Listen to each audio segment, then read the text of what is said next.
और अब जिक्र करते हैं T20 वर्ल्ड कप का, जिसका आगाज में भी हमने जिक्र किया। फाइनल में भारत सनसनीखेज मुकाबले में जनूबी अफ्रीका को 7 रन से शिकस्त देकर दूसरी बार आलमी चैंपियन बन गया और साउथ अफ्रीकन टीम एक बार फिर बड़े मुकाबले में चौंक कर गई और भारत के 176 रन के जवाब में 20 ओवर्स में 8 विकेटों के नुकसान पर 169 रन ही बना सकी। इससे कबल अगर बात करें तो 2007 में पाकिस्तान को शिकस्त देकर भारत ने पहली बार T20 चैंपियनशिप जो जीती थी। फिर भारत इस टूर्नामेंट में फाइनल तक नाकाबिल शिकस्त रहा और ये T20 की तारीख में पहला मौका है जब किसी भी टीम ने बगैर कोई मैच हारे ट्रॉफी जीती है। और टूर्नामेंट में शानदार बॉलिंग करने पर जसप्रीत बुमराह को प्लेयर ऑफ द टूर्नामेंट का अवार्ड दिया गया और उन्होंने 8 मैचेस में 15 विकेटें हासिल की, जबकि फाइनल में 76 रन की इनिंग्स पर Virat Kohli man of the match भी करार पाए। बाकी तो सही है, 2007 का याद कराना जरूरी था, लाजमी हमारे जख्मों पे आपने नमक छिड़कना था। 2007 मिसबाह-उल-हक लास्ट बॉल, यू रिमेंबर? ओहो अच्छा, और ये होता रहा। खैर बड़ा नेल बाइटिंग किस्म का मैच था। साउथ अफ्रीकन टीम अपनी मुझे लगता है वो वाकई चोक कर गए इन दी एंड। शुरू में बहुत अच्छे खेले, क्लासन की जो इनिंग थी उसने मैच का नक्शा बदल के रख दिया। वो एक ओवर में जो आजिर के ओवर में जो तकरीबन 24-25 रन बने, उससे लगता था कि अब मैच बहुत स्मूथ है और इंडियंस का बॉडी लैंग्वेज बहुत गिर गया था। आई मीन कंधे गिर गए थे उनके, बट उसके बाद भी the hitman Rohit Sharma stood firm और उन्होंने टीम को यकजा रखा, अपनी एफर्ट पूरी पुट की, राइट टाइम के ऊपर राइट बॉलिंग कॉम्बिनेशन को इस्तेमाल किया, अपनी गीदर सिंगी जसप्रीत बुमराह को इस्तेमाल किया और इस तरीके से वर्ल्ड कप अपने घर ले गए। हमारे साथ सैयद मोहम्मद अवैस हैं और इसके अवैस के साथ बाकी जितने तजियाकार हमारे साथ वर्ल्ड कप में रहे उनका इन एडवांस शुक्रिया अदा करते हैं। और अवैस का भी हमने कोशिश की पूरे वर्ल्ड कप में आपके साथ रहें और आपको आगाह करते रहें। Awais, thank you very much for joining. This is going to be our last analysis on world cup T20। कैसे आप ठीक ठाक हैं? बस अल्लाह का शुक्र। अस्सलाम वालेकुम। How was the final? वालेकुम सलाम। How was the final? कैसा लगा आपको फाइनल मैच? क्या एक्सपेक्टेड फाइनल मैच था कि ऐसा ही होगा या आपके ख्याल में साउथ अफ्रीका ज्यादा अच्छा खेल गया या ज्यादा बुरा खेल गया? क्या टेक है आपका? पूरे एक महीने के शोबे में एक ही बात करता रहा कि सत्ते के बकरे लेके जाए, साउथ अफ्रीका चौकस ना लग जाए कहीं। आखिर में अनफॉर्चुनेटली वही हुआ कि चौक का जो टैग लगा है आखिर में वो आपको नजर आया। लेकिन एक अच्छी बात है, आपको पता है दोनों टीम्स की बात अगर मैं करूं, अनबीटन इस टूर्नामेंट के अंदर थी। इंडिया की बात करें तो आई गेस ये इमरान भाई शायद वर्ल्ड रिकॉर्ड भी है कि आप अनबीटन एक वर्ल्ड चैंपियनशिप आप उठा के वापस लेके जा रहे हो। लेकिन hats off to Rahul Dravid specifically अगर बात करें तो एज अ कोच आपको याद हो कि अंडर 19 कैटेगरी से प्लेयर्स लेके आए, अंडर 19 के साथ रहे, अंडर 19 को चैंपियन बनाया, वर्ल्ड टेस्ट चैंपियनशिप की फाइनल्स खेली, वर्ल्ड कप का फाइनल खेला, फिर T20 का फाइनल उन्होंने पिक वर्ल्ड कप जो T20 भी जो खत्म हुआ उसकी ट्रॉफी उठाई है। इस हैट्स ऑफ के साथ उन्होंने अपना खैराबाद की है इंडियन टीम को और यही एक जज्बा होता है जिस तरीके से वो लेके आए। मैं हमेशा इस बात में जोर भी देता हूं कि यार अंडर 19 आपका प्रोडक्ट है, उसके ऊपर आपको फोकस करना चाहिए और आप उसको कैरी ऑन भी करें। इस वक्त अगर इंडियन टीम की आप बात करें, चाहे इंडिया की जो सेकंड टीम बैठी हुई है इस वक्त बैकअप प्लेयर्स की बात करूं तो उसमें 70 to 60% आपके प्लेयर्स अंडर 19 कैटेगरी के जो अंडर 19 से कैरी ऑन कर रहे हैं और राहुल द्रविड़ का इसमें बहुत बड़ा रोल है। आप सूर्य कुमार यादव की बात कर लें, आप विराट कोहली की बात जब हम करते हैं, रोहित शर्मा की करते हैं रिटायरमेंट की, लेकिन सबसे ज्यादा हैट्स ऑफ राहुल द्रविड़ के बाद मैं अजय जडेजा को करना चाहूंगा। जडेजा हमेशा प्लेयर है, उसकी देखी होगी बात, एक फाइटर जाके जब भी स्कोर की जरूरत पड़ी इंडिया को, चाहे बॉलिंग के अंदर बात पड़ी है की बात करें, उसने हमेशा परफॉर्म करके आपको दिए। लेकिन अनफॉर्चुनेट है कि वो ज्यादा नाम नहीं बनाता, बड़ा एक मुश्किलात से वो उसकी जिंदगी गुजरी है। मैं उस दिन पढ़ भी रहा था कि बड़े अपना गरीब घराने से उसका ताल्लुक है, लेकिन हैट्स ऑफ है कि उसने भी बड़ी back to back performances Indian team के अंदर दिखाई। इतना स्ट्रॉन्ग स्क्वाड होने के बावजूद अपनी कंसिस्टेंसी उसने बरकरार रखी है। हैट्स ऑफ है पूरी इंडियन टीम को जिस तरीके से परफॉर्म करती है टूर्नामेंट में। सही है। तो वैसे शाहिद आफरीदी जो है वो कहते हैं इस मौके पर कि जो बॉडी लैंग्वेज कप्तान की होती है वही फिर पूरी टीम की हो जाती है। तो क्या जो क्रेडिट है ज़्यादा हम इंडियन टीम के कैप्टन को ही दें और जिस तरीके की यूनिटी हमने पूरे टूर्नामेंट में देखी, जिस तरीके से वो टीम को लेकर चले, उस पर क्या कहेंगे? देखिए, मैं हमेशा इस चीज़ पे मेरा भी मानना है कि जब आपकी कप्तान की अगर बॉडी लैंग्वेज, आपकी कप्तान की जो बॉडी लैंग्वेज आपकी 24-25 करोड़ आवाम की बॉडी लैंग्वेज है, जहां उसकी बॉडी लैंग्वेज डाउन होती थी हमारी खुद बॉडी लैंग्वेज डाउन हो जाती थी कि भाई नहीं अब नहीं होगा। बड़ा इंपॉर्टेंट होता है कि कप्तान अपनी बॉडी लैंग्वेज को बरकरार रखे। और सबसे एक अच्छी चीज़ है आपको विराट कोहली की अगर आप बात करो ना, लाइटर नोट की बात करो कि अगर शायद वो पाकिस्तान टीम में होते जो परफॉर्मेंसेज उनकी इस वर्ल्ड कप के अंदर रही है तो अभी तक हम शायद उनको इतना तनकीद का निशाना बना चुके थे कि मेंटल टॉर्चर के अंदर चला जाता। लेकिन एक बड़ा प्लेयर हमेशा बड़े मैच के अंदर परफॉर्म करता है। अगर वो पाकिस्तान में होते तो कजाफी स्टेडियम के आसपास माइकल जैक्सन के गाने लगा के अपनी रील्स बना रहे होते। वर्ल्ड कप हार टिकटॉक बन रही होती है इस वक्त। TikTok बना रही है। लेकिन जो सबसे मुझे लगी वो ये था कि राहुल द्रविड़ का बैकअप करना, फिर रोहित शर्मा का बैकअप करना। कल भी आपने रोहित की बात सुनी होगी कि विराट कोहली बड़े मैच का प्लेयर है, वो फाइनल्स की वेट कर रहा है, परफॉर्म करेगा, और उसने परफॉर्म करके दिखाया है। मुझे पिछले मैच में याद है सेमीज में जब विराट कोहली जल्दी आउट होके वापस आया था, I guess 1 या 2 स्कोर पे आउट होते हैं, 0 पे शायद आउट होते, तो राहुल द्रविड़ की वीडियो है जब वो उनके पास जाके उनको दिलासा दे रहे हैं। ये चीज बैकअप चाहिए होती है इतने बड़े टूर्नामेंट के अंदर बड़े प्लेयर के लिए, और हायर नोट के ऊपर उन्होंने जाके अपना दोनों ने हैट्स ऑफ किया, चाहे रोहित शर्मा की बात करें। आई मस्ट कोट, उनकी एक स्टेटमेंट भी चल रही है जिसमें उन्होंने कहा कि आप कर रहे होते हैं, आप करना चाह रहे होते हैं, लेकिन आपसे हो नहीं रहा होता, और आप दिन आपको रियलाइज होता है कि आपने सिर्फ एफर्ट लगानी है, and then you know somehow things worked in final. बिल्कुल ठीक कह रहे हैं। अच्छा, द्रविड़ ने ऐसा क्या किया जरा कैटेगोरिकली, चूंकि आप खुद भी कोचिंग भी आपकी फील्ड है और आप एज अ प्लेयर भी खेलते हो और आप देखते भी हो, द्रविड़ ने ऐसा क्या किया, कौन से ऐसे फंडामेंटल्स थे जिनके ऊपर काम किया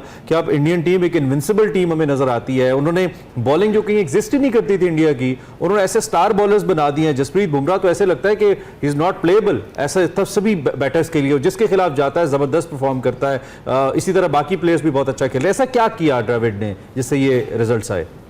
राहुल द्रविड़ ने सबसे अच्छी चीज जो इंप्लीमेंट की थी ना, वो थी अंडर 19 का स्ट्रक्चर। आपको राहुल द्रविड़ की मैंने कहा ना बात करूं, चाहे वो अंडर 19 वर्ल्ड कप की बात करें, राहुल द्रविड़ ने वो भी उठाया है। ये वही लड़के हैं जो लॉट अंडर 19 से कैरी होके नेशनल टीम तक आई है। मसला कहां पर आता है कि अगर मैं अपने उसकी अंडर 19 को कंपेयर करूं, उनकी अंडर 19 के साथ कंपेयर करूं, उनके साल के अंदर कितने टूर अंडर 19 के और इंडिया ए के, पाकिस्तान के अगर आप कंपेयर करें तो मुझे बताएं कि कितने टूर हैं आपके। हद मारो 1 टूर आपको नजर आता है, 2 टूर आपको नजर आते हैं, उससे ज्यादा आपको नजर नहीं आते। 2 तो बहुत दूर की बात है, सिर्फ टूर आपको नजर आता है। फिर दूसरी चीज जो मुझे अच्छी लगी थी वो ये था कि उनके बैकअप प्लेयर्स की जब आप बात करते हैं, मैंने कहा ना कि डोमेस्टिक क्रिकेट बहुत तगड़ा उनका। रणजी ट्रॉफी 40-40 लड़का प्लेयर खेल ऊपर आ रहा होता है। आप विराट कोहली की आप एग्जांपल ले लेना कि विराट कोहली रिटायरमेंट ले रहा है, जब वर्ल्ड कप T20 जीता, अभी उसकी एज भी बाकी है, उसकी परफॉर्मेंस भी है, लेकिन वो शॉर्टर फॉर्मेट से रिटायरमेंट ले रहा है। That means he needs to focus on the longer format. वो लॉन्गर फॉर्मेट पे फोकस करना चाह रहा है। इंडिया बहुत ज्यादा टेस्ट मैचेस खेलता है, वनडे भी खेलता है, लेकिन टेस्ट ज्यादा खेलता है। ये चीज है, आपको बैकअप जोन से अंडर 19 से निकालना पड़ता है। हमारा एक मसला क्या है कि अगर मैं प्लेयर्स की बात करूं, खास करके हमारे जो स्टार्स की बात करूं, लेजेंड्स की, सब रिस्पेक्टेबल है, लेकिन हमारे लड़के पाकिस्तान अंडर 19 के साथ नहीं काम करना चाहते। हमारे लड़के ये कहते हैं कि हमने अंडर 19 के साथ काम नहीं करना, हमने काम करना है जाके पाकिस्तान टीम से, क्योंकि उसमें पब्लिसिटी भी ज्यादा है, उसमें फाइनेंसेस भी ज्यादा, बाकी सारे मसले हैं। अंडर 19 की अगर मैं बात करूं तो ना पब्लिसिटी इतनी ज्यादा है, ठीक है। और मेन मसला ये कि डोमेस्टिक स्ट्रक्चर हमारा जब तक ठीक नहीं होगा, टैलेंट की ओब्वियसली कोई कमी नहीं है, हमारे पास उनसे बहुत अच्छे बैटर्स, बहुत अच्छे बॉलर्स मौजूद है। बैटर्स तो खैर शायद मैं कह सकूं, बॉलर्स तो डेफिनेटली उनसे बहुत अच्छे हैं। विराट, रोहित शर्मा, रविंद्र जडेजा, इतने बड़े 3 नाम, top of the line players और दुनिया क्रिकेट के ऊपर राज करने वाले, तीनों एक बहुत बड़ा वैक्यूम दे रहे हैं। क्या इंडियन टीम इस वैक्यूम को बेयर करने के लिए तैयार है, या फिर आपको लगता है कि नहीं, थोड़ा स्ट्रगल करेगी अगर इतने बड़े 3 प्लेयर्स T20 में नहीं होंगे तो? जो उनका एक स्ट्रक्चर है इमरान भाई, फिर वही बात आ जाती है। रणजी ट्रॉफी की बात करूं, चाहे आईपीएल की बात करूं, ठीक है आईपीएल के अंदर रोड विकेट्स थी, डायरेक्ट स्कोर भी होता है, चेज भी होता है, लेकिन उनका स्ट्रक्चर बड़ा तगड़ा है इस वक्त। आप बैकअप प्लेयर्स की बात करें ना, देखें अगर आप बॉलिंग यूनिट में निकालें तो सिराज टूर्नामेंट नहीं खेला, सिराज मैचेस नहीं ज्यादा खेला। आपने देखा होगा कि one of the prime fast bowler जो वर्ल्ड कप के अंदर पिछले में आपको याद है अनप्लेएबल था, इस तरीके से उसने बॉलिंग करवाई, टूर्नामेंट नहीं खेला। बैट्समैन की अगर बात करें, डुबे को वो लेके साथ गए। डुबे जो है इसलिए वो टीम के अंदर आए थे क्योंकि पीछे एक लड़का जिसको लेके आना था, सैमसन की बात करो, वो इंजर्ड था।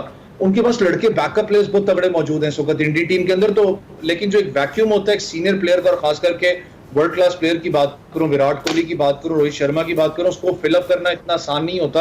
अब मुश्किल होगा जरूर, लेकिन शॉर्टर फॉर्मेट है। शॉर्टर फॉर्मेट में ये फायदा होता है कि आपका प्लेयर आके 30-40 भी कर जाए तो एक डेंट होता है, वो टीम को पहुंचा जाता है। लेकिन जिस तरीके से रोहित शर्मा ने इस टीम को लीड किया, आपको याद हो आईपीएल के अंदर भी उनपे क्रिटिसिज्म हुआ था, उससे पहले वर्ल्ड कप के अंदर हुआ था कि यार कप्तानी नहीं है, बहुत ज्यादा प्लेयर्स को जो है वो डांटते हैं अपना पूरी क्राउड के अंदर, उनका रवैया ठीक नहीं है प्लेयर्स के साथ। आपको याद है एक मामला उठा था इसके अंदर, उन्होंने पांड्या की कप्तानी के अंदर खेला, तब भी बहुत ज्यादा सवालात उनके ऊपर उठे थे, लेकिन वो हमेशा जो बड़ा कप्तान है, जैसे बॉलर एंड बैटर होता है, अपनी कप्तानी से जवाब देता है। उन्होंने कप्तानी से अपनी जवाब दिया, जिस तरीके से टूर्नामेंट जीता है और बैक टू बैक विंस ली। आसान मैचेस नहीं थे, सिवाय एक थी, बेशक हम क्रिटिसाइज इनको पाकिस्तान का मैच मुश्किल था उनके लिए, जो हमने जल्दी आउट किया था, उन्होंने भी आउट किया था, लेकिन अब वो एक प्रेशर मैच था। बाकी एज सच को इनको प्रेशर मैच नहीं मिला इंडिया को। सही है। तो जिस तरह से अभी अवैस हम बात कर ही रहे थे, डोमेस्टिक क्रिकेट की आपने बात की कि उनका वो स्ट्रक्चर बड़ा स्ट्रांग है। हमारे भी यहाँ पर 3-3 घंटे 4-4 घंटे के तवील इजलास आजकल हो रहे हैं, जिसमें यही बात की जा रही है कि डोमेस्टिक क्रिकेट जो है उस पर फोकस किया जाएगा, नए टैलेंट को मौका दिया जाएगा, कुछ तब्दीलियाँ की जाएंगी। आपके ख्याल में कौन से ऐसे स्ट्रक्चरल चेंजेस हैं जो आने चाहिए? और ये ख्याल जब हम कोई सीरीज या टूर्नामेंट हार जाते हैं उसके फौरी बाद आता है और उसके बाद इसी तरीके से निकल भी जाता है, तो ये तब्दीलियां आ क्यों नहीं पाती? देखिए, अगर आपने इतना स्ट्रांग अपना एक स्टांस अब ले रहे हैं, पाकिस्तान क्रिकेट बोर्ड की बात करूं, कुछ मामलात में क्रिकेट बोर्ड ने लिटरली स्ट्रांग स्टांस ली, चाहे वो चैंपियंस ट्रॉफी की बात करें, चाहे वो हारिस वाला जो एक मामला बना था। लेकिन जब आपकी पूरा जब आपने स्टिंग ऑपरेशन करना होता है तो स्ट्रांग स्टांस रिटन, लेकिन इंप्लीमेंट होना बड़ा जरूरी है। रिटर्न तो अपनी जगह बहुत सी चीजें रिटर्न होती है, इंप्लीमेंट होती नहीं है पाकिस्तान के अंदर। आपको इंप्लीमेंटेशन बड़ी इंपॉर्टेंट होगी। आपको किस तरीके से आप लड़के जो टॉप परफॉर्मर्स, आपके फिटनेस सबसे बड़ा एक सवालिया निशान है, जो कि आपके कोच ने भी आपको पता हाईलाइट किया और आपके लड़कों से पता भी लगता है कि फिटनेस फटीग वो कैरी कर रहे हैं।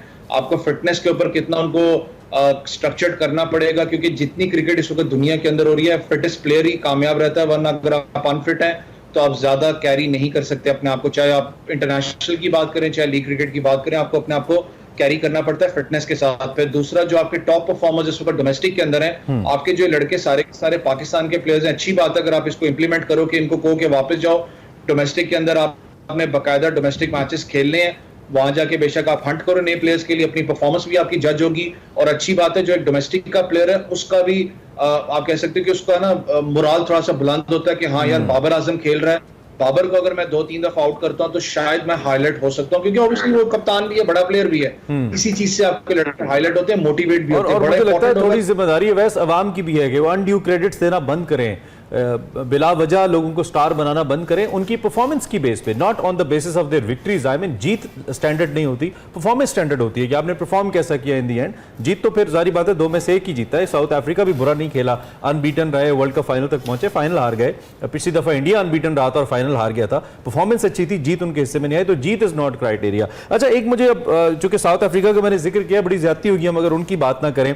बड़ा जबरदस्त, बड़ा वेल कंपोज तरीके से आए और बड़ी बड़ी टीम्स जैसे इंग्लैंड बाहर चला गया, न्यूजीलैंड बाहर चला गया और इन दी एंड सर्वाइव किया, न सिर्फ बल्कि फाइनल्स खेले, और फाइनल भी एकतरफा फाइनल नहीं था, बहुत टफ फाइनल खेले वो और चेस करने जा रहे थे। What's your take on South Africa? क्या पुरानी South African team Hansie Cronje time की या शॉन पॉलक टाइम की जो साउथ अफ्रीकन टीम है कहीं रिवाइव होती नजर आती है आपको? इमरान भाई, सबसे अच्छी चीज ये है कि साउथ अफ्रीका की अगर हालिया अगर मैं सर्किट की बात करूं तो ग्राहम स्मिथ ने बहुत ज्यादा काम किया। आपको याद है कि उनकी टीम का अपना वो जो उनके साउथ अफ्रीका क्रिकेट बोर्ड उनका हिस्सा भी है, जो लीग वहां पर होती है, पूरी दुनिया के प्लेयर्स आके वहां पर खेलते हैं, उसने रिवाइव किया साउथ अफ्रीका को। हांसी क्रोने वगैरह की बात करूं या जो पुराने जितने के एक्स क्रिकेटर्स और लेजेंड्स गुजर रहे हैं, ऑब्वियसली उनको तो नहीं मैं कंपेयर करूंगा इनके साथ, लेकिन जो ये साउथ अफ्रीका टीम थी, एक आप देखें वर्ल्ड कप से अंदर आने से पहले ये साइकोलॉजिकल प्रेशर होता है। चोकस का जब टैग एक लग जाए, आपके ऊपर एक टैग लग जाए कि यार फाइनल हारते हैं, जो भी है वो इतना साइकोलॉजिकल प्रेशर होता है कि जो भी नया प्लेयर आ जाए उसके दिमाग में एक चीज बैठी होती है कि यार ये चीज ना कहीं हो जाए, ये चीज ना कहीं हो जाए। ठीक है। परफॉर्मेंसेस साउथ अफ्रीका की देखें, एज सच कोई मैच नहीं था जो कि साउथ अफ्रीका बड़ा आसानी से जीता, सिवाय अफगानिस्तान। टाइम हमारा तकरीबन खत्म हो गया। In the end most critical question, वो सूर्य कुमार यादव वाला छक्का था वैसे आपके ख्याल में या कैच था? और यार वो छक्का था, मैं भी शो में बात कर रहा था, इमरान भाई हमारे भी साइंसदान है, वो बड़ा जूम करके देखते हैं तो निकल रहा था कि छक्का था। लोगों ने निकाल लिया, पाकिस्तानियों ने निकाल लिया किसी तरीके से कि छक्का था।